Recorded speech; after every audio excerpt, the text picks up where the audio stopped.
Boston, 1962. Rain taps against the window of a dimly lit apartment in Beacon Hill.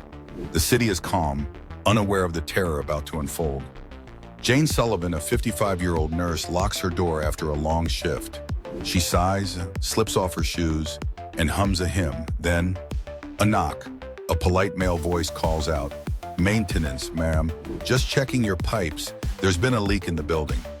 Jane hesitates, then opens the door halfway. The chain dangles. The man's smile is soft, reassuring, almost too calm. Moments later, the city's peace is broken by silence. By morning, newspapers scream headlines. Nurse found dead in her apartment. Police baffled. Detective Paul Daniels stares at the crime photos. No signs of forced entry. The strangulation scarf tied neatly, almost ritualistically. He murmurs to his partner. He's organized, clean. But why the bow? The partner shrugs. Message maybe? Outside, sirens wail. Fear spreads faster than facts. Weeks later, another woman, then another. Always alone, always strangled with their own stockings or scarves. The press coined the name, the Boston Strangler. The city descends into paranoia. Locks sell out. Women take self-defense classes. In the streets empty after dark. In a smoky diner, Daniels reads reports while the waitress whispers, "My sister's moving out of town. Says the cops can't catch ghosts." Daniels looks up weary. He's not a ghost. He's human. That's what makes him dangerous. Late one night, Helen Blake, an artist, answers her door to a charming young man offering to help fix her window. He speaks softly, his words kind, even funny. She lets him in. Minutes later, she's gone. Another name on Boston's growing list. But this time, the killer left something behind. A partial fingerprint.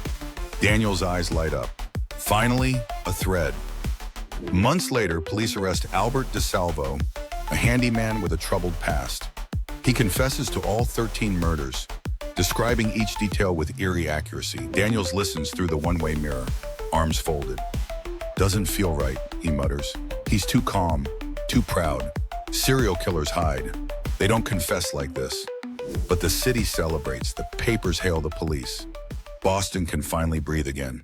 Years later, DeSalvo is murdered in prison. New DNA tests, decades later, reveal something chilling. He only matched one crime. The rest? Different patterns, different traces, different hands. Daniels, now retired, sits on his porch with a newspaper headline. DNA evidence reopens Boston's Strangler case. He exhales a shaky breath. Maybe the real killer's been walking free all along. A young woman, alone in a Boston apartment, locks her door. The city sleeps, but history lingers in its shadows. A soft knock. "Maintenance, ma'am. Just checking your pipes." She freezes. The camera pans to the door chain, trembling slightly. Fade to black. Like and subscribe for more chilling, true crime stories, because some mysteries never rest.